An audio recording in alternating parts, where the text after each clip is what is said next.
Bonjour mes frères et sœurs de l'église de Warem. Bonjour, je me présente Jean Tolende, ancien à l'église de Warem. Bonjour à toute personne qui va suivre ce message. Voilà, aujourd'hui on va juste faire une petite exhortation, un encouragement sur l'adversité devant une situation. Es-tu vraiment dans l'adversité? C'est-à-dire dans une situation où le sort est contraire. C'est quoi ton adversité? Est-ce que c'est la perte d'un emploi?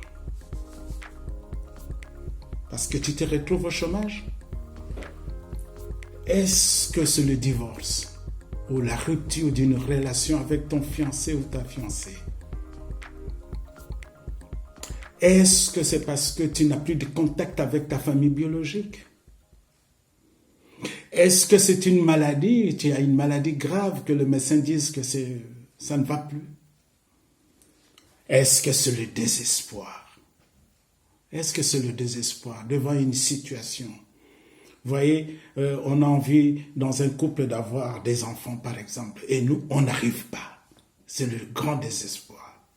Est-ce que c'est ça ton adversité? On va voir ça à travers ce message. Mais aujourd'hui, on va insister sur cette deuxième vague de Covid-19. Il y a plusieurs familles dans notre petite communauté de Warem plusieurs familles ont été touchées par cette deuxième vague.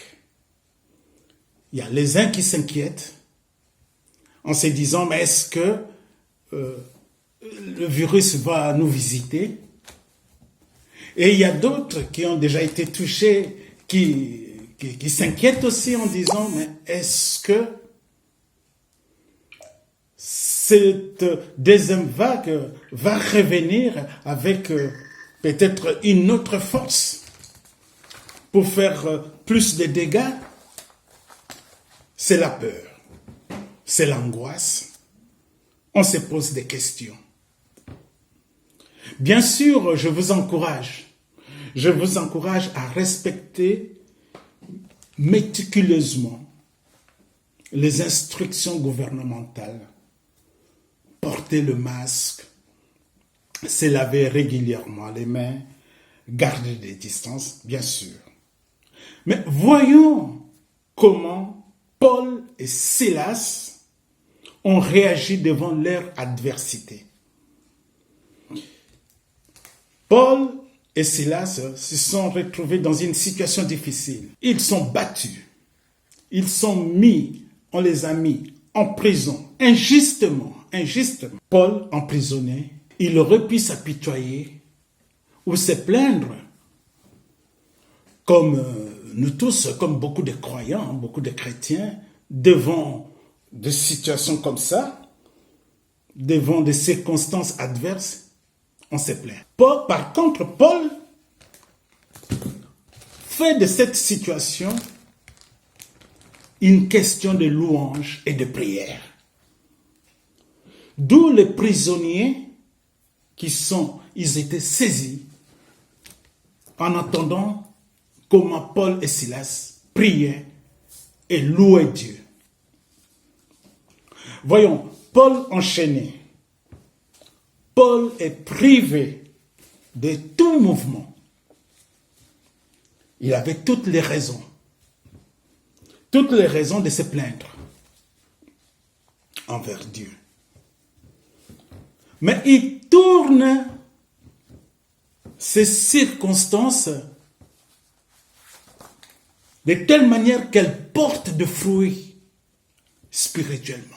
Mon frère, ma sœur, je vais te dire, devant notre adversité, restons spirituels. Ne soyons pas abattus devant ce qui se passe actuellement, mais soyons plutôt actifs pour la gloire de Dieu. La parole nous dit ceci. Si nous lisons je vais lire, dans Psaume 50, le verset 15. Je vais lire.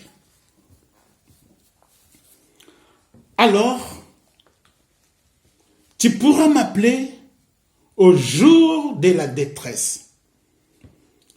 Je te délivrerai et tu me rendras gloire. Donc l'adversité, des moments difficiles comme ça. On parle ici de Covid-19, où on est isolé, où on ne peut pas sortir, où on doit faire attention à tout. Même quand on voit bientôt c'est Noël.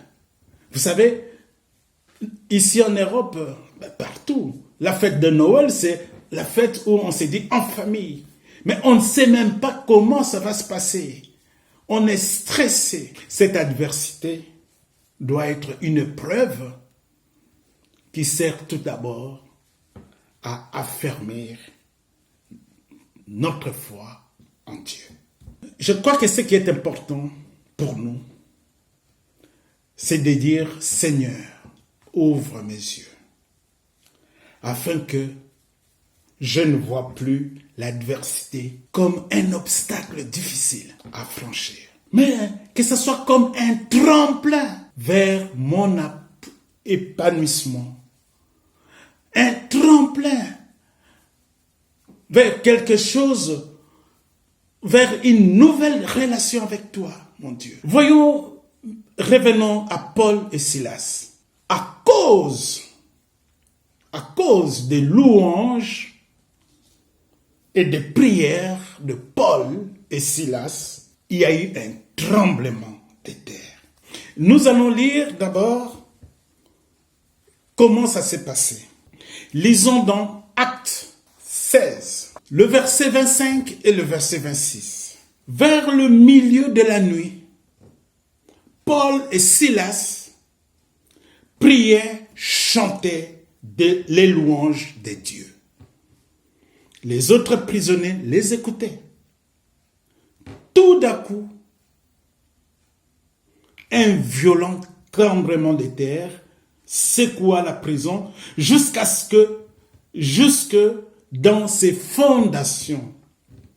Toutes les portes s'ouvrirent à l'instant même et les chaînes de tous les prisonniers se détachèrent à cause de louanges et de prières.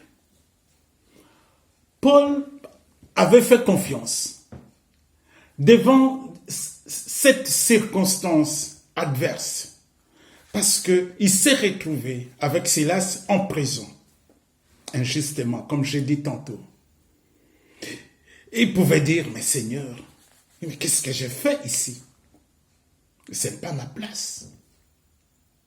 C'est comme toi. Je te parle, mon frère, ma soeur. Tu te retrouves dans des situations difficiles. Je prends l'exemple de ce couple. Et ils sont mariés. Et ils disent, oh, quel bonheur. Et ça fait 1 année, 2 ans, 3 ans, 4 ans. Ils n'arrivent pas à avoir un enfant. Quelle souffrance. Quel moment difficile. Et à cause de cette adversité, Paul, il a fait quoi? Il a permis, il s'est mis que la cellule, là où il se trouvait en prison, cette cellule est devenue comme un lieu de prière. Un lieu où on prie. Il était là en train de prier et louer Dieu. À cause de cette adversité dans ton couple, que cette adversité devient un moment ou une manière de prier et de louer Dieu. Ton conjoint qui est parti, ton épouse qui est partie. Seigneur, que faire? Que ce soit des moments de prier et louer Dieu, comme Paul a fait. Et qu'est-ce qui s'est passé? Voyons maintenant. À cause des louanges et des prières de Paul et Silas, il y a eu un tremblement de terre. Et qu'est-ce qui s'est passé? Les autres prisonniers ont été touchés. C'était une manière d'évangéliser. Les portes de la prison s'ouvrirent. Les chaînes, Paul qui était enchaîné, les chaînes tombèrent.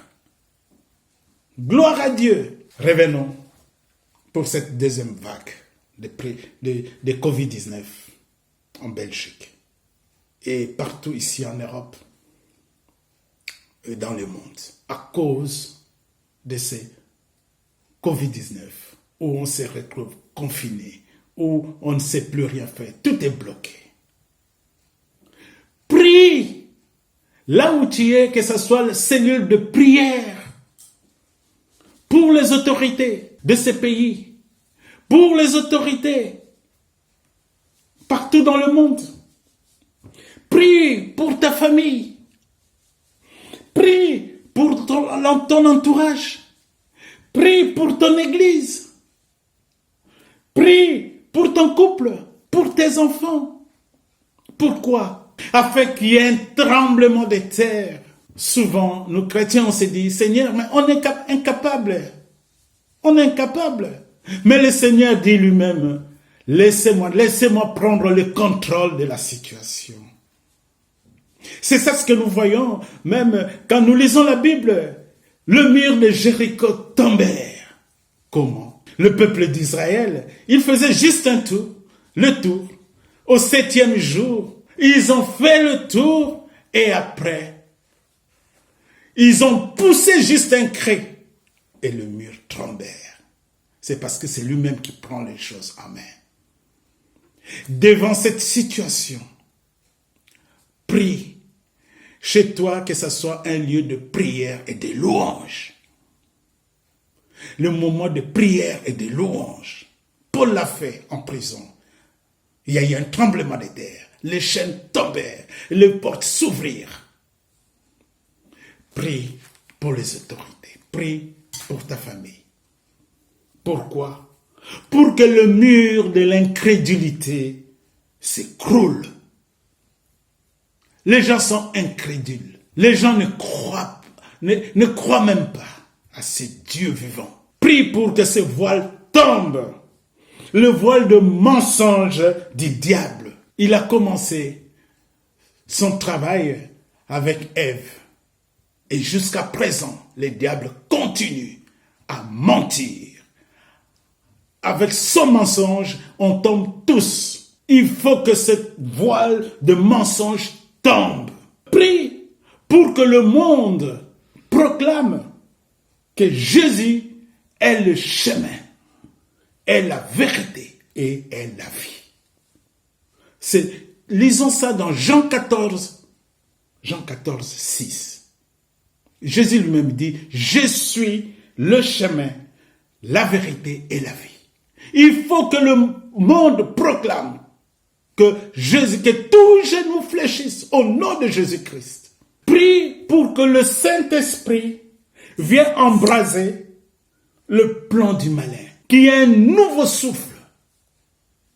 Qu'il y ait un nouveau souffle. À travers ce Covid-19, après, qu'il y ait un nouveau souffle maintenant dans le monde. Que les gens se rendent compte qu'il y a un Dieu vivant. Que les gens se rendent compte qu'on s'est éloigné de lui, qu'on se rapproche, que les gens se rendent compte qu'il est amour, qu'il les attend, qu'ils viennent se repentir et il va le prendre dans ses bras d'amour. Il faut qu'il y ait une nouvelle saison. C'est ça le terme que nous, à l'église de Warem, tous les mercredis, on prie. On prie maintenant en ligne, bien sûr. On prie en ligne. Et c'était le sujet de mercredi passé, où il y a 2 mercredis, je crois, où on parlait qu'il faut une nouvelle saison. Il faut que une nouvelle saison, c'est une nouvelle relation avec le Seigneur. Que ce moment de confinement, c'est le moment où on est isolé, c'est le moment où je m'approche de Dieu, c'est le moment où je cherche encore. Je cherche encore à toucher le vêtement de Jésus pour qu'il y ait un vrai changement dans ma vie. Et c'est ça, notre prière, dans ta prière, parce que nous voulons que le mur tombe.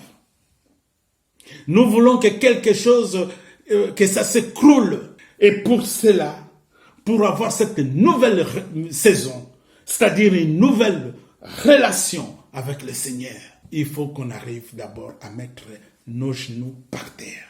Je vais t'encourager, le moment de cette adversité, que ce ne soit pas le moment où tu te sens abattu. Non. Au contraire. Paul n'a pas fait ça. En étant en prison, on l'a battu. Il était vraiment, je ne sais pas dans quel état où il était. Mais il ne s'était pas dit, oh Seigneur, non, je n'ai plus envie. Je me sens faible. Non. Il savait que son Dieu a toujours le contrôle. Le contrôle de toutes circonstances, il a le contrôle. Je te rappelle, tout au début, je t'avais posé la question. C'est quoi ton adversité? C'est quoi?